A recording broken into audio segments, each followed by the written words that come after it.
আসসালামু আলাইকুম। আবারও চলে এলাম নতুন একটা রেসিপি নিয়ে।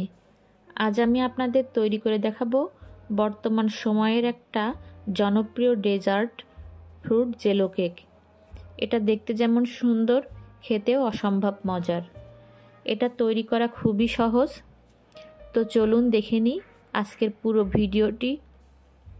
জেলো কেক তৈরি করতে এখানে আমি বেশ কয়েক রকমের ফ্রুটস ব্যবহার করছি। আর ফ্রুটসগুলোকে আমি এভাবে স্লাইস করে কেটে নিয়েছি।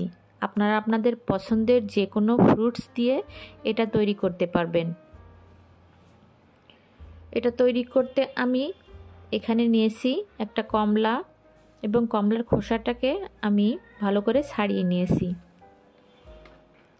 নিয়েছি কিছু আনার, খেজুর, আনারস, কিউই, কালো আঙুর, dragon, strawberry, green, red Apple, green আঙুর আর তরমুজ। এগুলোকে আমি পাতলা স্লাইস করে কেটে নিয়েছি। আপনারা এর মধ্য থেকে আপনাদের পছন্দের যে কোনো ফল স্লাইস করে কেটে ব্যবহার করতে পারবেন। প্রথমে একটা প্যানে 1 লিটার পানি দিয়ে দিলাম। এবার এর মধ্যে দিয়ে দিচ্ছি 1.5 টেবিল চামচ আগার আগার পাউডার দিয়ে ভালো করে মিশিয়ে নিচ্ছি। আগার আগার পাউডার এমন একটা জিনিস যেটা যে কোনো লিকুইডকে জমতে সাহায্য করে। এটা আপনারা যে কোনো সুপার শপে কিনতে পাবেন। এটা না পেলে চায়না গ্রাস পেলে চায়না গ্রাস দিয়েও তৈরি করতে পারবেন। এবার চুলার আঁচটা মিডিয়াম রেখে 2-3 মিনিট জাল করে নিচ্ছি। একটা বয়েল আসলেই এর মধ্যে আমি দিয়ে দিচ্ছি 1 কাপ চিনি। আপনারা আপনাদের স্বাদ অনুযায়ী চিনিটা বাড়িয়ে বা কমিয়ে নেবেন। যেহেতু আমি 1 লিটার পানি দিয়েছি তাই 1 কাপ চিনি দিয়েছি। আর দিচ্ছি 1 চিমটি বা সামান্য লবণ। চুলার আঁচটা একই অবস্থায় বা মিডিয়ামে রেখে আমি কিছুক্ষণ ভালো করে জাল করে নিচ্ছি এবং একটা বয়েল আসলেই আমি চুলার জালটা বন্ধ করে দেব। চুলার জালটা বন্ধ করে গরম গরম থাকা অবস্থায় এটাকে আমি যে পাত্রে কেকটা সেট করব সেটাতে কিছুটা দিয়ে দিচ্ছি। কিছুটা লিকুইড দিয়ে আমি বাটিতে এভাবে ফলগুলোকে আমি আমার পছন্দের মতন সাজিয়ে দিচ্ছি। প্রথমে 1 লেয়ার ফল দেওয়ার পরে আবার দিয়ে দিব আগার আগার মেশানো লিকুইডটা।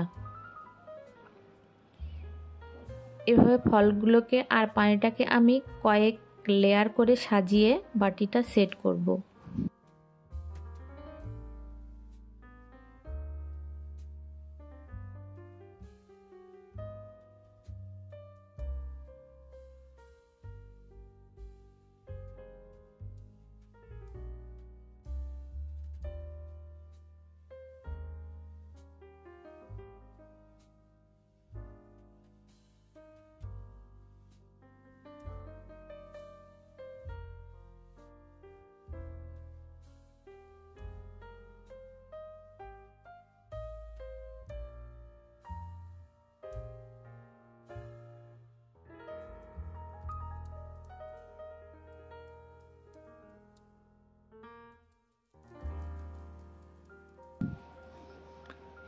দেখুন পুরা বাটিটা এভাবে সেট করে নিয়েছি। আপনারা আপনাদের পছন্দের মতো সাজিয়ে নেবেন। আর এখন এটাকে আমি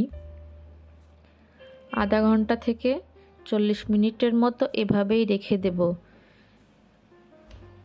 এতে করে জেলের পানিটা ঠান্ডা হয়ে জমে যাবে এবং ফ্রুটসের সাথে একেবারে সেট হয়ে যাবে। দেখুন 30 মিনিট পর আমার পুরো কেকটা সেট হয়ে গেছে।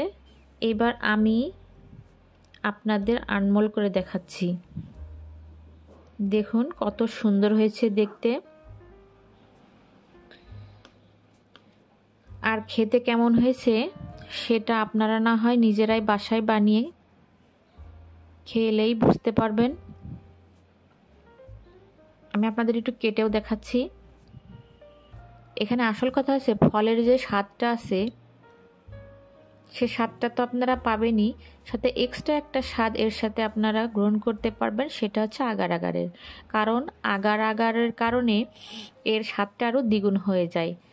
আগার আগারের একটা সুন্দর সুঘ্রাণ আছে যেটা এর স্বাদটাকে বাড়িয়ে দেয়।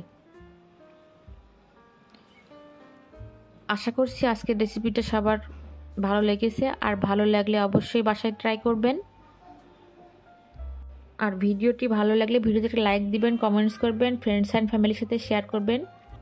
চ্যানেলে নতুন দর্শক হয়ে থাকলে আমার চ্যানেলটা সাবস্ক্রাইব করে আমাকে সাপোর্ট করবেন, আমার জন্য দোয়া করবেন। আজকের মতো আল্লাহ হাফেজ।